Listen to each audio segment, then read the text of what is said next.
Bonjour à tous et bienvenue. Voici les titres de ce Savane Midi. Cette journée du 19 novembre est encore marquée par une série de manifestations. À Kaya, la population n'a pas faibli face au convoi de l'armée française. Il a rebroussé chemin, un bras de fer que les populations de Kaya estiment avoir remporté. Ce face-à-face armée française et jeunes de Kaya durait depuis hier.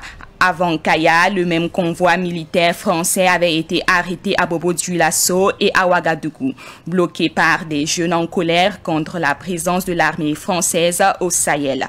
Nous y reviendrons dans nos prochaines éditions.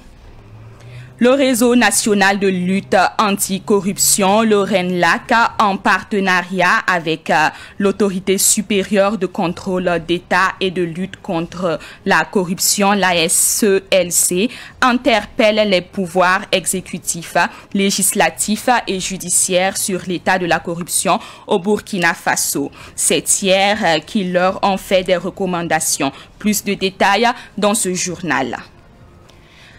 L'Association citoyenne du Faso donne sa lecture de la situation sécuritaire que traverse le Burkina. Une situation qui, selon l'association, est une conséquence des tares de la société burkinabé, dont le chômage.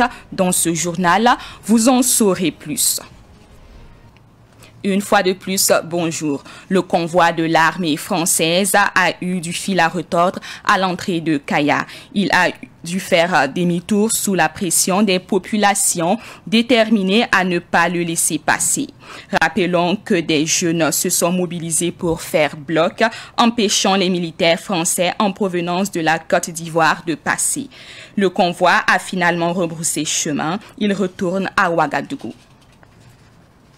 Waiguya a aussi marché aujourd'hui après Bobo, Ouagadougou, Dori et Kaya, une initiative du mouvement Sauvons le Yatenga. Les marcheurs ont quitté la place de la Nation pour le gouvernorat en passant par le marché. Ils ont transmis un message au gouverneur dans lequel ils demandent au président du Faso de renforcer la lutte contre le terrorisme ou de négocier. À cette marche est ajoutée une ville morte parce que les marchés, les banques et les boutiques et stations-service sont fermés. Face à la demande de démission du président Roch-Marc Christian Kaboré par certaines OSC, l'Association citoyenne du Faso donne son avis. Elle a expliqué que le terrorisme est une conséquence du chômage des jeunes. Les membres de l'association se sont exprimés hier au siège de l'association dans l'arrondissement 4 de Ouagadougou. Abdoulaye Kinda y était. C'est autour d'un déjeuner de presse que l'Association citoyenne du Faso a donné sa lecture des manifestations de certaines populations demandant le départ de l'armée française et celui du président du Faso. Le manque d'emploi est l'une des principales causes du terrorisme au Burkina Faso.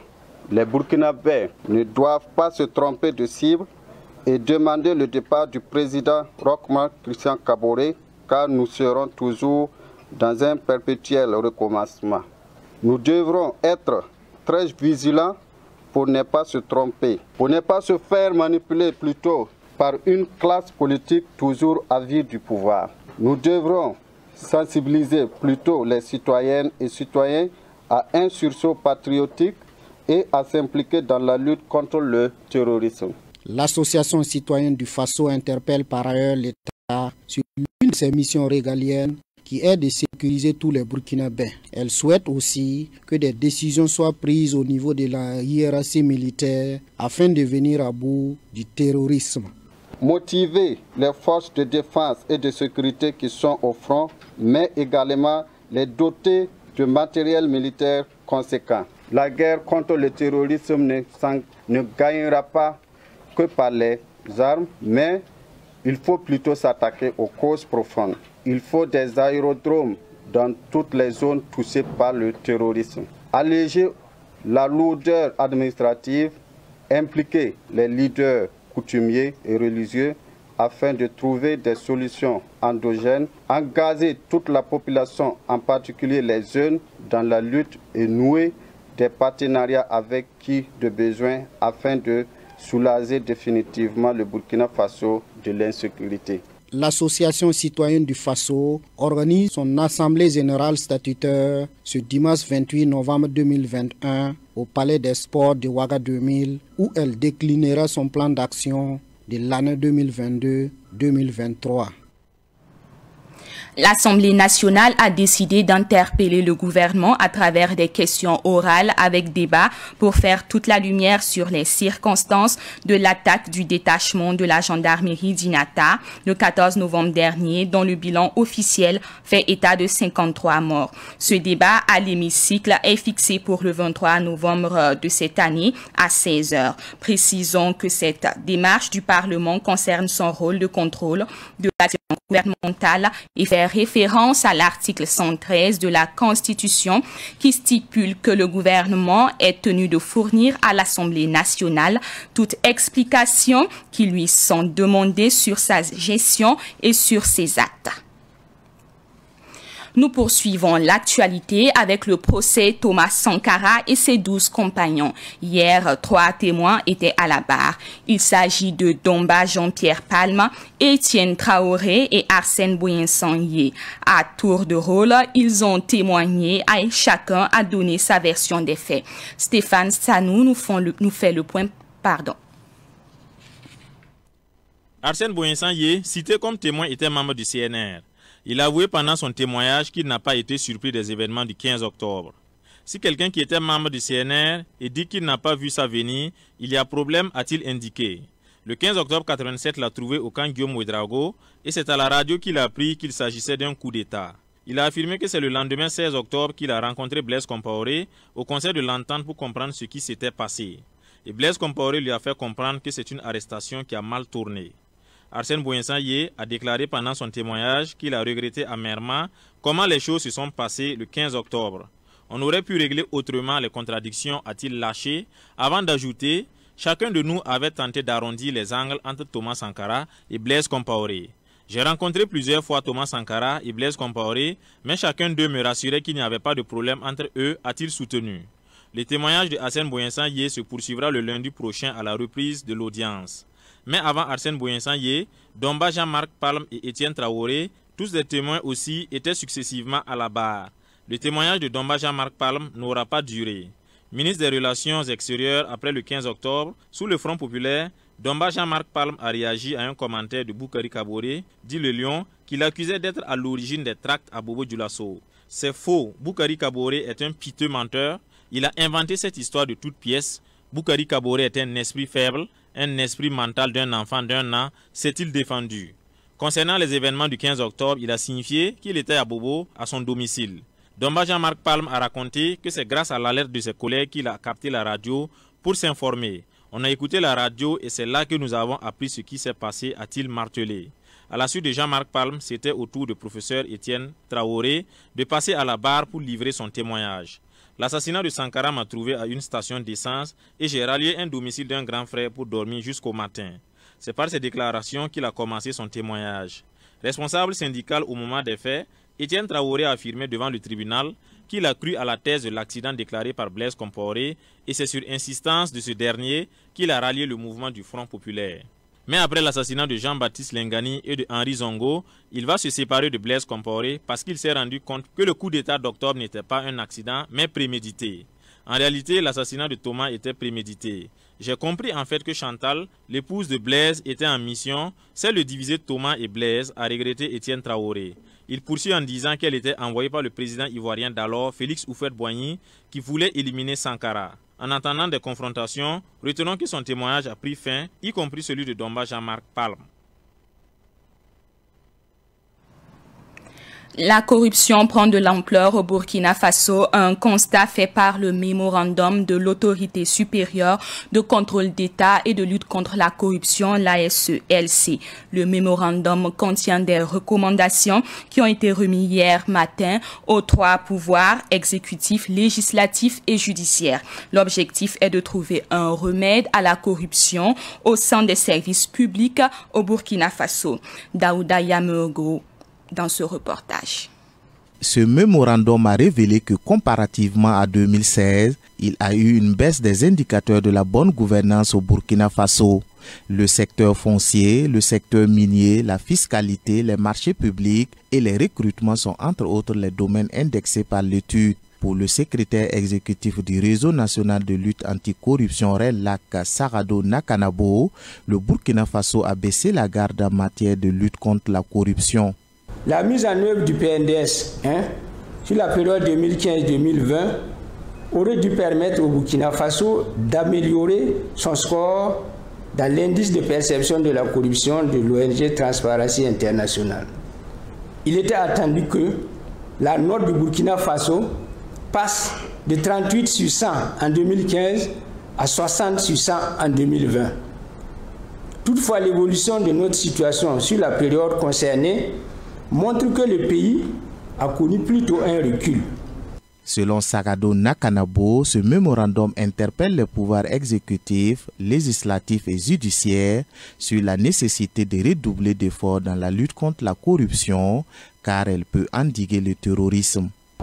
C'est une tribune pour interpeller les trois pouvoirs ensemble, pour que ces trois pouvoirs-là puissent écouter ce que ces structures de contrôle étatiques et non étatiques retiennent comme phénomène qui montre la présence de la corruption dans les secteurs publics, mais aussi recevoir des recommandations de ces institutions-là qui sont susceptibles d'aider ces différents pouvoirs à améliorer la situation du Burkina Faso en matière de lutte contre la corruption et indirectement aussi de lutte contre l'insécurité. Les pouvoirs judiciaires et exécutifs ont symboliquement reçu la copie du mémorandum sur l'état de la corruption au Burkina Faso. Le gouvernement, lui, n'était pas présent à la tribune. Tout autre chose à présent, la deuxième édition du festival Léré dans la commune rurale de Zabré, dans la région du centre-est, s'est tenue du 11 au 14 novembre dernier. Ce festival a pour objectif de faire la promotion de la culture Bissa. Ruben Wilson Kodjo. Mon Faso vient de loin, nous n'allons jamais baisser le bras. Prestations d'artistes, courses cyclistes, expositions, ventes et bien d'autres activités culturelles étaient au menu de cette deuxième édition du Festival Léré dans la commune de Zabré. Le thème de cette édition, unité et réconciliation nationale, cadre bien avec les réalités que vit aujourd'hui le peuple burkinabé. Le combat qui est mené actuellement n'est pas que FTS. C'est un combat qui doit être mené par tous les fils et filles du Burkina Faso.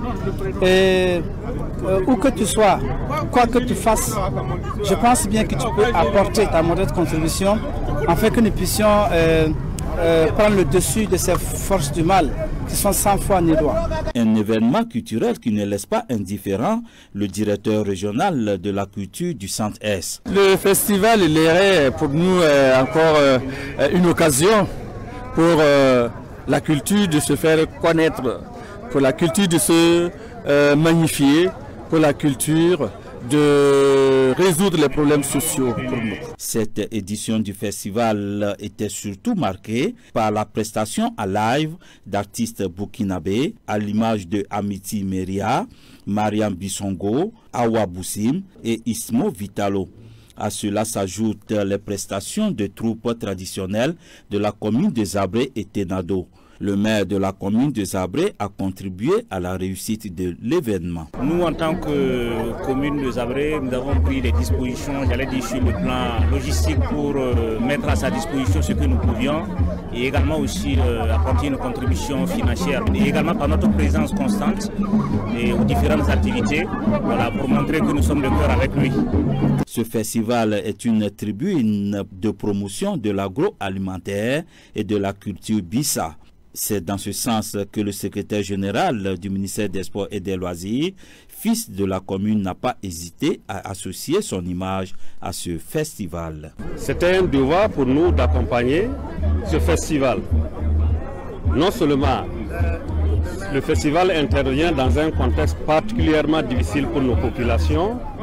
Il a pensé à offrir ce cadre pour nous permettre de nous retrouver, de nous ressourcer, de fraterniser et de nous rappeler que c'est dans l'unité d'action que nous devons soutenir nos FDS pour avoir la victoire sur cette guerre qui nous est imposée. Le rendez-vous a été donc pris en 2022 pour la 3e édition du festival Léré. En sport, avant de nous quitter, le village de Nidaga est vainqueur de la 3e édition du tournoi de football de Bourou dans la commune de Sabou, région du centre-ouest. Une compétition qui avait pour but de renforcer la cohésion entre les fils et filles de la localité. Précision avec Soumaïla Rabou. Face à face entre les villages de Nindara et de Nabdro sur le terrain de football du village de Bourou dans la commune de Sabou. Un derby local qui a maintenu les deux équipes à égalité jusqu'à la fin du temps réglementaire. Il a fallu attendre l'épreuve des tirs au but pour que Nindara dicte sa loi à Nabdro sous la conduite de son capitaine Daouda Kologo. Je suis très heureux. C'est la 2e fois que nous gagnons la coupe. La joie et la satisfaction sont totales. Nabdro s'est contenté de la 2e place au classement, un fair play salué par l'ensemble des acteurs du tournoi, dont le promoteur Yacouba Zéo. C'est pour rassembler les jeunes et permettre une cohésion sociale, voilà, permettre aux jeunes de se fréquenter et créer une ambiance qui permet même de booster un peu le développement de notre contact. La 3e édition de la Coupe de Bourou n'était pas seulement une compétition de football à la base, c'était aussi une occasion de renforcement de la cohésion à la satisfaction des autorités. Le maire de Sabou, Lambert Cabré, la marraine Bernadette Zongo et la patronne, députée Rokia Rwamba. C'est une manière de réunir tout le monde, de réunir surtout la jeunesse. Et nous ne pouvons que dire merci et féliciter les promoteurs. Le football, comme on le dit, le ballon rond rassemble la jeunesse et nous sommes là pour la promotion de la jeunesse. Et autour du ballon, on développe la tolérance, le respect de l'autre et de soi-même, le partage, tout ce qui peut nous rapprocher et nous permettre en tout cas de voir dans la même vision. Nous n'avons qu'un seul pays, le Burkina Faso. Cette finale a marqué la fin de la fête du football cette année à Bourou en attendant l'année prochaine. C'est ainsi que prend fin ce Savane Midi. Ce fut un plaisir pour moi de vous le présenter. Pour ma part, on se retrouve la semaine prochaine. D'ici là, prenez soin de vous en compagnie des programmes de Savane TV.